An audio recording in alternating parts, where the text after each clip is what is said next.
Books and Bars presents The Secret Garden by Frances Hodgson Burnett. Join me as we embark upon a timeless tale of transformation and healing where a neglected garden and a lonely girl discover the magic of friendship and renewal. If this is your first time here, allow me to introduce myself. My name is Matt, and I'm a lifelong lover of books and a bit of a fragrance enthusiast. In my opinion, there's nothing quite like getting settled into your favorite spot with a good book. But when you add some coordinating fragrance products, it can take your experience to the next level. If you're new to the world of home fragrance, I recommend you check out this starter bundle I've put together. You'll get a wax warmer in either black, taupe, or sage, along with 3 fragrances of your choosing. Not only will you be creating the perfect atmosphere for your journey, but you'll be helping to support the work I do here in creating these audiobooks for you. While I read, I'll be displaying even more home fragrance products that I believe pair perfectly with this story. If anything catches your eye, you can learn more from the links found in my link tree, which I'll post in the comments. With all that being said, let's get started with our story. Chapter 1. There is no one left. When Mary Lennox was sent to Misselthwaite Manor to live with her uncle, everybody said she was the most disagreeable-looking child ever seen. It was true, too. She had a little thin face and a little thin body, thin light hair, and a sour expression. Her hair was yellow, and her face was yellow because she had been born in India and had always been ill in one way or another.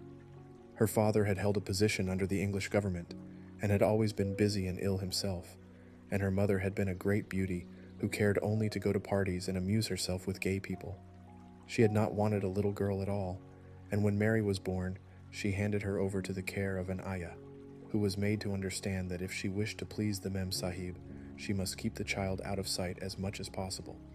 So when she was a sickly, fretful, ugly little baby, she was kept out of the way. And when she became a sickly, fretful, toddling thing, she was kept out of the way also. She never remembered seeing familiarly anything but the dark faces of her ayah and the other native servants. And as they always obeyed her and gave her her own way in everything, because the Mem Sahib would be angry if she was disturbed by her crying, by the time she was 6 years old, she was as tyrannical and selfish a little pig as ever lived.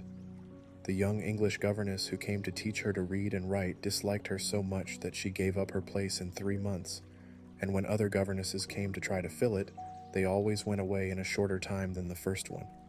So if Mary had not chosen to really want to know how to read books, she would never have learned her letters at all.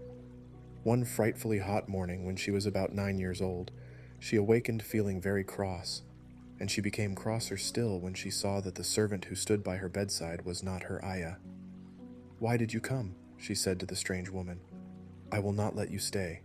Send my ayah to me." The woman looked frightened, but she only stammered that the ayah could not come, and when Mary threw herself into a passion and beat and kicked her, she looked only more frightened, and repeated that it was not possible for the ayah to come to Missy Sahib. There was something mysterious in the air that morning. Nothing was done in its regular order, and several of the native servants seemed missing, while those whom Mary saw slunk or hurried about with ashy and scared faces. But no one would tell her anything, and her ayah did not come. She was actually left alone as the morning went on, and at last she wandered out into the garden and began to play by herself under a tree near the veranda. She pretended that she was making a flower bed, and she stuck big scarlet hibiscus blossoms into little heaps of earth, all the time growing more and more angry and muttering to herself the things she would say and the names she would call Sadie when she returned. "Pig, pig, daughter of pigs," she said, because to call a native a pig is the worst insult of all. She was grinding her teeth and saying this over and over again when she heard her mother come out on the veranda with someone. She was with a fair young man, and they stood talking together in low, strange voices. Mary knew the fair young man who looked like a boy. She had heard that he was a very young officer who had just come from England. The child stared at him, but she stared most at her mother. She always did this when she had a chance to see her, because the Mem Sahib, Mary used to call her that oftener than anything else, was such a tall, slim, pretty person and wore such lovely clothes. Her hair was like curly silk, and she had a delicate little nose which seemed to be disdaining things, and she had large, laughing eyes. All her clothes were thin and floating, and Mary said they were full of lace. They looked fuller of lace than ever this morning, but her eyes were not laughing at all. They were large and scared and lifted imploringly to the fair boy officer's face. "Is it so very bad? Oh, is it?" Mary heard her say.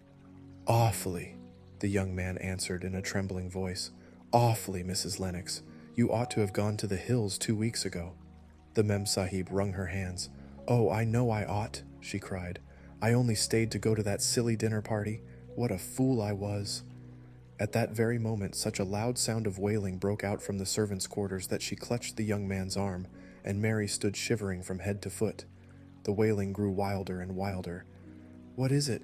What is it?" Mrs. Lennox gasped. "Someone has died," answered the boy officer. "You did not say it had broken out among your servants." "I did not know," the Mem Sahib cried. "Come with me, come with me." And she turned and ran into the house.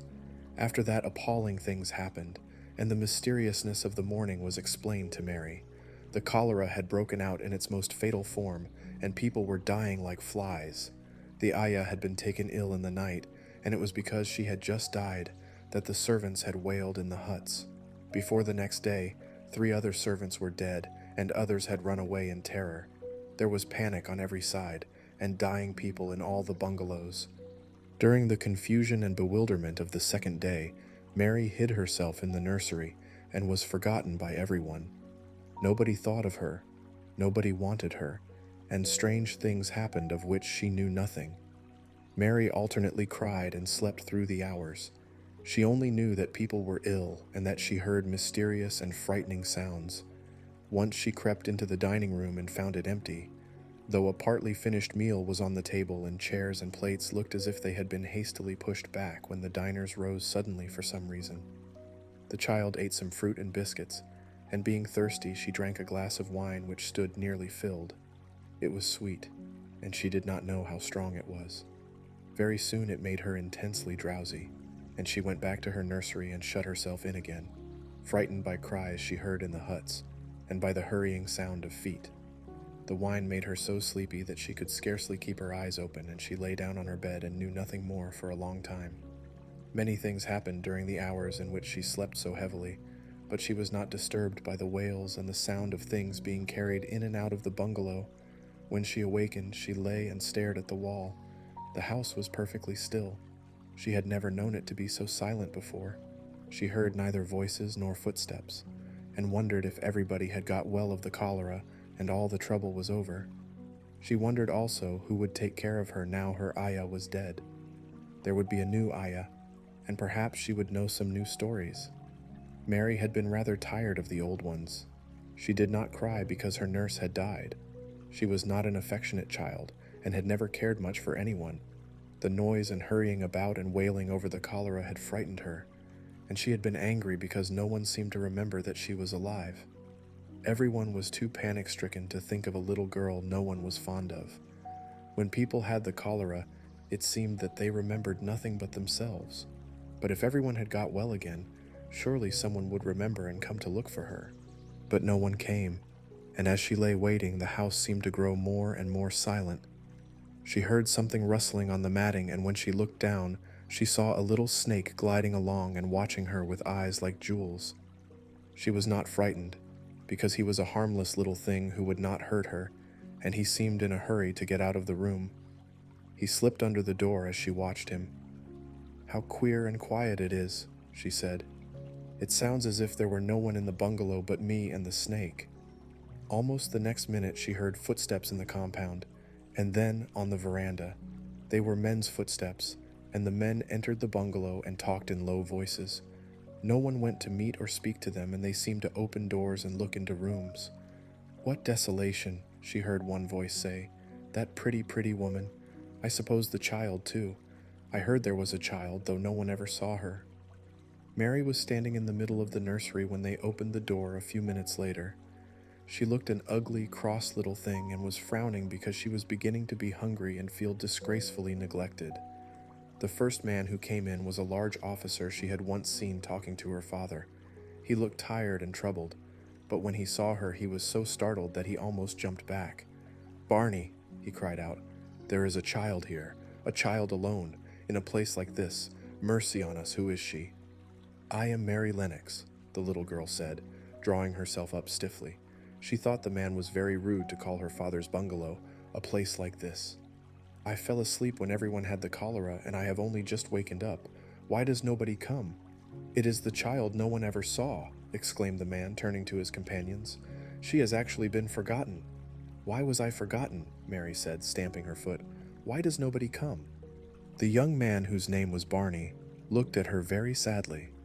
Mary even thought she saw him wink his eyes as if to wink tears away. Poor little kid, he said. There is nobody left to come. It was in that strange and sudden way that Mary found out that she had neither father nor mother left, that they had died and been carried away in the night, and that the few native servants who had not died also had left the house as quickly as they could get out of it, none of them even remembering that there was a Missy Sahib. That was why the place was so quiet. It was true that there was no one in the bungalow but herself and the little rustling snake. This brings us to the end of our chapter. I hope you've enjoyed it. Let's get some conversation going in the comments. Have you ever read The Secret Garden before, or is this your first time? Have you seen any of the movies? Which is your favorite? Let me know and stay tuned for the continuation of our story. If you have any home fragrance related questions, shoot an email to booksandbars@yahoo.com. Thanks so much for listening. Until next time.